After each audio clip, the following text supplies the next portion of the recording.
What have you made of him? The cheat.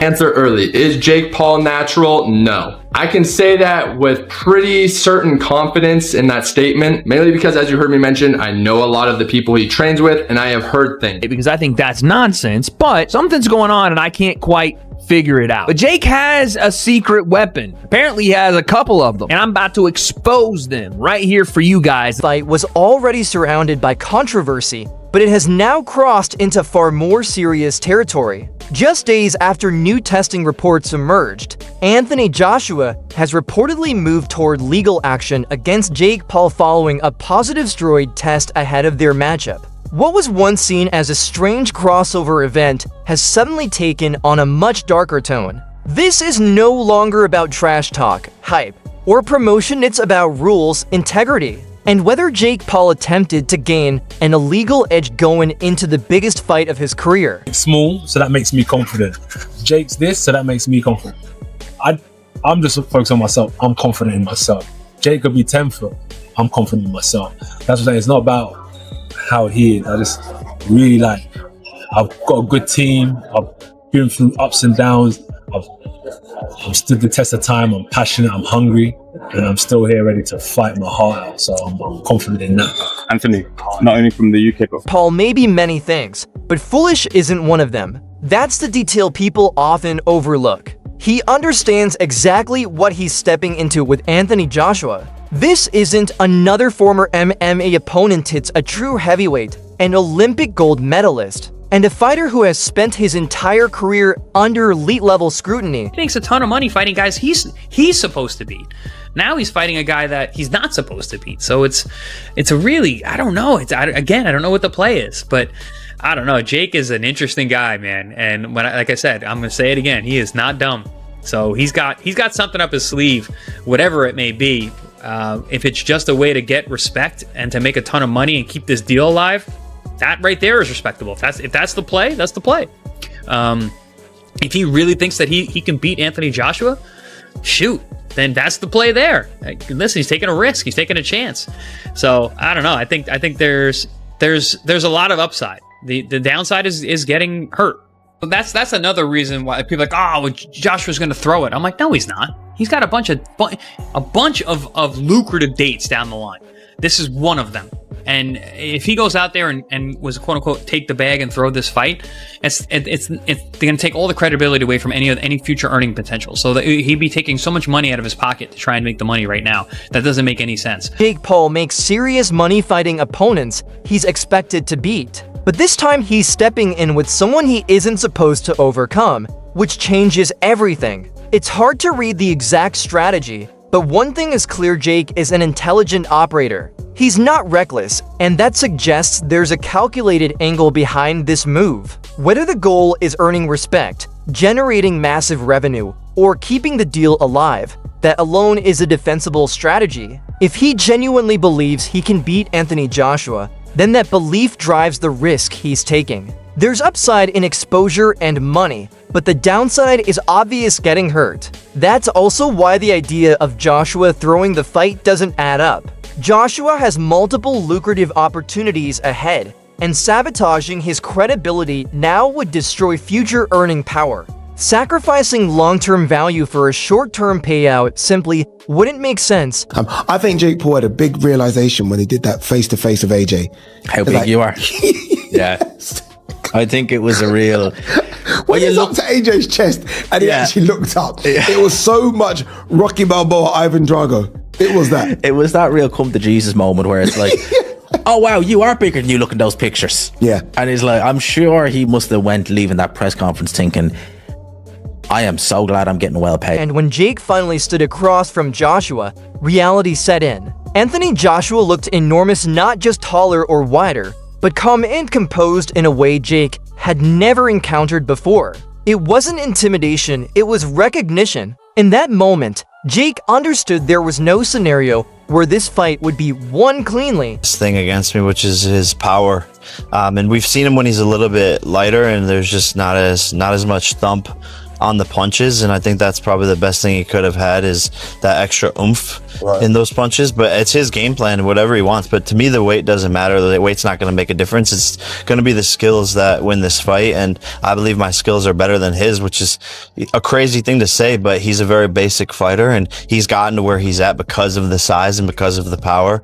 So the skills are what's going to win this fight, and he's seen that with Usyk when he fought him, and so I believe it's going to be very... Brings the question into sharp focus. If Jake Paul knows he can't win cleanly, what comes next? The answer may already be visible, because instead of appearing cautious, Jake showed an almost unnatural level of confidence, and that's where the warning signs begin to surface. What now? I know that I will beat Anthony Joshua's. So he wants to fight Anthony Joshua in 2026. And the haters online are like, yeah, do it. Well, they're like, what about now? Yeah. They're like, what about fight him now? He's like, no, I want to wait till 2026. I'm like, okay. To put on weight? Put all the steroids. Every steroid they have. I would watch. Here's the thing. I would watch. YouTuber turned boxer to face one of the most accomplished heavyweights of this era and appear untouchable. Something feels off. Confidence at that level doesn't come from belief alone, it comes from thinking you have an advantage. And that's where the discussion inevitably turns toward performance-enhancing substances. But AJ, by knockout, brutal knockout, Nakisa is making a big mistake putting Jake Paul in a fight like this, because he's gonna want to see him get hurt. I mean, these guys are going for the money, where really, you know, he has a life after boxing as well. Let's hope he comes out the ring in one piece. Could I ask you individually, why are they doing this? So start with AJ. Why is he doing this? AJ, if I was AJ, I'd do the same thing, because at the end of the day, you're fighting a YouTuber, and why not? I mean, getting paid millions and millions of pounds. And why is Jake doing? Jake's just doing it for probably the fan following. Maybe he wants to get the boxing audience. But look, who knows? I mean, anything can happen in boxing. One punch can change the fight, but I just don't think he has that one punch to change the fight. Isn't a rumor or a desperate accusation, but a theory that suddenly ties everything together. Jake Paul has built his boxing career by identifying advantages, size, age, or experience gaps. This time, none of those edges exist. Joshua is bigger, more skilled, more established, and far more dangerous. I knock AJ out. I deliver what I supposed to deliver years ago. I deliver what they ran from. I deliver what he asked for $50 million for. I'm gonna give him a $50 million knockout. I honestly listen to what people say sometimes. They're avoided, this person's running. I honestly think some people are deluded. Really, I do think that they've got some sort of a long-term concussion, because no one's running. In terms of 50 million, I'm a businessman. If there was 50 million on the table, you think I'm not going to take it?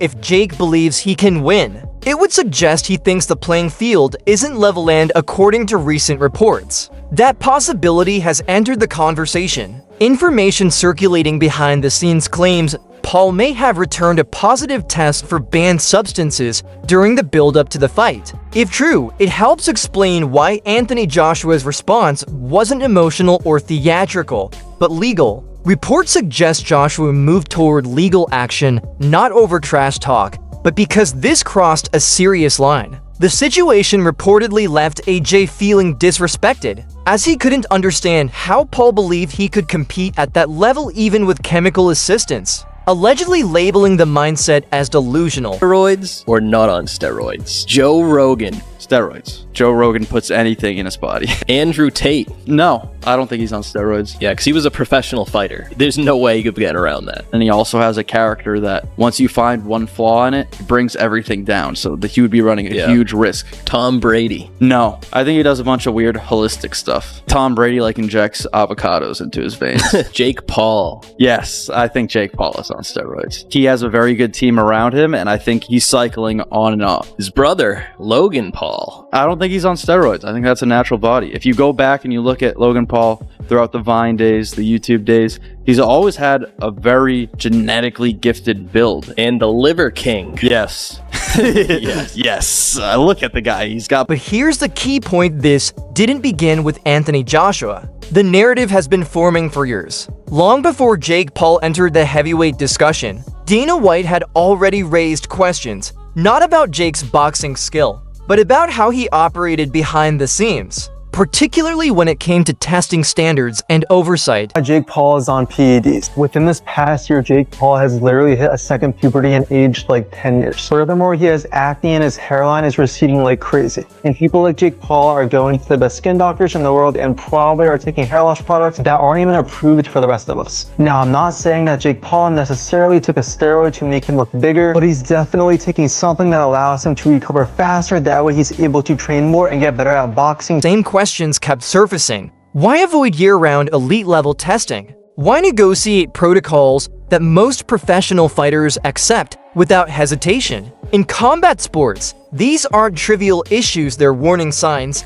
Interview 10, as Jake's body developed at an unusually fast rate, scrutiny grew, rapid muscle gain, extreme weight control, and physical progress that didn't align with his time in the sport raised questions. To casual fans, it appeared as dedication, but to experienced observers, the changes seemed unusual, sparking speculation about potential performance-enhancing substances. But can I say the same about Jake Paul? I don't know. People have got to make their own mind up.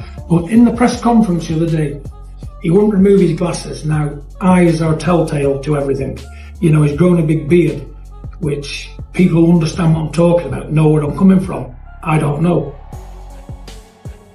Leave it to them to make their own mind up. But what we're doing here is trying to enlighten people in the world today that it is illegal to use his steroids, and that's what he's doing to gain an edge. Well, I feel sorry for him, because we're not bothered anyway. The talent of Tommy, the power of Tommy is going to mow straight through him whether he's using or not. But, you know, why do it? You know, it's supposed to be a fair fight. You're two young men. It's level pegging. But we're boxing on your own territory, on your own show. You've got all the cards, you know, but we know we can beat you anyway, whether you're using or what, you know, but we're not care. Personally, we don't bother about it because we're going to fight you anyway. You know, the opportunity is too good to turn down no matter what. But I just want to enlighten people to all of this. And in my book, if you refuse to do something, you're guilty. So we're not refusing to do it.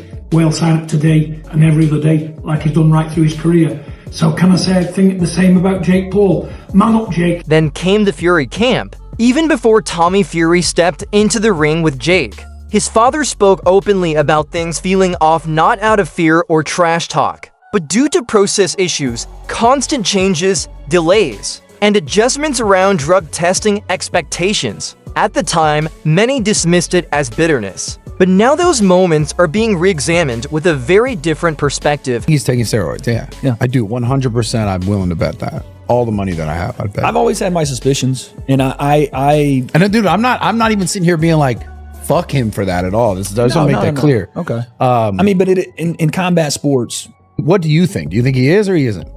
I think he has for sure, but I don't know if he is currently. Why would he not? If you know? Well, that's what I'm saying. He's looking in the mirror. He's in his bathroom and he's like, Dylan, I'm gonna kill this. And he's like injecting his. Because he's like, I gotta protect Nina. Yeah, facts, you know? facts. And he did. Fair play to him. He did listen. And he's like, for all the criticisms, he's looking a little more angular in the face. The thing I've always thought is like, how do you get bigger and then lean out as you get bigger? I don't know that I'm not. How do you get bigger and then lean out as you get bigger? Like, it's usually a process of getting bigger, leaning. He's leaning now out you're onto as it. Now you're see, that's exactly what I'm. 12, the conversation eventually extended beyond boxing. Gaining more weight when respected figures in the fitness world began sharing their observations. Bradley Martin, with no personal stake in boxing politics, publicly questioned whether Jake's physical development appeared entirely natural. You didn't answer my question. It was about the steroids. Right. In his eyes, he looked like he was telling the truth. It was genuine, not like Jake. When Jake's asked about roids, Woodley, I don't know. Have you seen it? And plus, Jake's head grew as much as mine did after roids. The pimples and like you.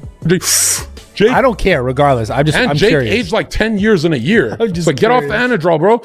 Anadrol's destroying. So you think Logan didn't take gear? But here's the thing. I think he did. I think he did because I saw Derek more plates. I think he did 100%. Just, I mean, bro, I've been around this for. Well, if one brother's doing it, the other. Like Jake is so. The aggression came out of nowhere. The head size, the beard. He got older than his dad. He looks good though. He's a good-looking guy now. And when Jake is asked and pressed by Woodley, go look at his reaction. Fear and terror. Every time Jake has to talk about PEDs, fear and terror, Logan almost like no fear. Maybe because he's a dumb blonde, like, oh. This statement carried weight. Bradley Martin's career is founded on understanding genuine long-term muscle growth, and by his assessment, Jake's development didn't align with what would be expected naturally. Do you think, Dr. Bletcher, do you think the reason why PEDs is so prominent is because they're still not testing for growth hormone quite yet? Well, that's one, but there are many out there. I think the testing policies that are in place are really not designed to catch people yet. Teen mainstream sports media soon picked up the story. Analysts started explaining how fighters with resources and influence can navigate or manipulate testing systems. No names were necessary. Everyone understood who was being discussed. Over it. Those little bumps you had on your face kind of alarmed me. You wouldn't be having to taking PEDs, are you? Listen, if you want to build in excuses right now, No, I'm just go asking. ahead. Because I was just wondering. I Go looked at ahead. your face. It looked kind of serious. You had some rage and you acting all unorthodox. You know, those are signs of the PEDs. I'm enraged. I'm not enraged at all. Are you taking PEDs? No, sir. Not at all. Okay. No, sir. That's what I feel like. I don't. Then the narrative shifted. Oscar de la Hoya suggested that some stories were being overlooked due to influence and money. This wasn't criticism from a hater, but insight from someone who's witnessed corruption firsthand. Fans began rewatching Jake's fights with a fresh perspective. Moments that once seemed impressive now felt unusual clean shots that barely affected him. Energy levels that remained high when they shouldn't have. And a physical transformation that appeared to happen faster than logic would allow. Are you on performance-enhancing drugs? If taking Viagra counts, then yes. I'm gonna need a yes or a no. No. Lucky you. All of this tension had been simmering beneath the surface. And then Anthony Joshua entered the picture. Joshua isn't just another opponent. He came up through Olympic systems with constant, invasive, and unavoidable drug testing. He knows what clean performance looks like, he knows what cheating looks like, and he can spot the difference. From Joshua's perspective, this isn't only about beating Jake Paul, it's about protecting the integrity of heavyweight boxing. That's why the reported lawsuit carries weight. It's not driven by emotion, but principle. If Jake tested positive, it's more than a bad look. It violates the core standards of the division, and it completely reframes Jake's confidence, which now doesn't appear brave, but calculated. I have the world cornered. I have him exactly where I want. I have the boxing community exactly where I want. And when I beat him next Friday, it's the gonna be me, the one that's fucking laughing. Think about that. Jake isn't so delusional as to think he can outbox Anthony Joshua outright, but he might believe he can last longer, hit harder, and test limits if he has an edge. That mindset would explain his confident body language, his composure, and his refusal to show any doubt. I'm gonna break his face, I'm gonna break his body up, I'm gonna stomp all over him. That's my mentality, right? That's a fighter's mentality, and I know what's in my heart, I know what's in my mind, and I'm here to compete. I'm here to prove myself that I'm the better fighter, so I'm looking forward to it, and I'll do that until I finish fighting, no matter who it is. The Ring 4, November 22nd. Watch only on DAZN. Also helps explain why this fight feels unlike any of Jake's previous bouts. This time, the opponent isn't playing along. Joshua isn't here for entertainment, viral moments, or to elevate Jake's brand. He views the matchup as a threat to the integrity of the sport, and that makes him dangerous in an entirely different way. Say you look like you on some shit. But Vada's here today. Yes. What the fuck? See, these You say if I shit. play This with is the how dumb. timings, No, this is how dumb you I am are. super smart, This man. is how dumb he I'm is. the first YouTuber, pound for pound, #1 in the world. Yes, here, He's getting angry. Look at me, man. He's an angry little elf. No, I'm not angry, man. It's true, man. You, your team, are a bunch of idiots. You're like, oh, he's on shit. What are you trying to say? What happened? When you fight Tyson, don't do the anti-doping. When I fight Tampa the first time in 20 years, then don't make me anti-doping when in your fights. So it's something to you, you know. Never be like you, man. Because I don't even know what you're talking about. I don't know, you know, but. I think saying you're a cheater, fool. I don't know what he's talking about. No cheating, no things, you know. I love boxing. I think he's about to cry. que él no, él ha tenido más posibilidad, me explico.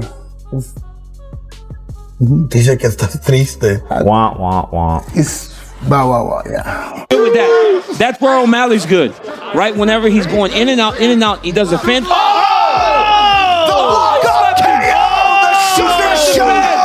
Oh my goodness! Oh my goodness, he slept in bed. Because if these allegations are true, the consequences extend far beyond a single fight. Jake's entire rise comes under scrutiny every win, every knockout, every physical transformation. Everything is suddenly called into question. Destroy him. Sometimes people want to call him a professional boxer. When it suits them, they want to call him a YouTuber. The reality is, he is a professional boxer. He's nowhere near world class, and he's well out of his depth against Anthony Joshua. This is a straightforward bank job, and it's just going to allow AJ to gel with his new team. The profile's fantastic, the money's great, and then normal business will be resumed in 2026. Anthony Joshua 21, and that's why this moment feels like a turning point. Jake Paul built his career by blurring the lines, but boxing doesn't allow that at the top, especially not in the heavyweight division. You either belong or you get exposed, and Jake Paul is being exposed. If he believed that beating legends past their prime proved he was ready for this level, he may have underestimated how quickly reality catches up. And if he thought shortcuts could close the gap, he chose the worst possible opponent to test that theory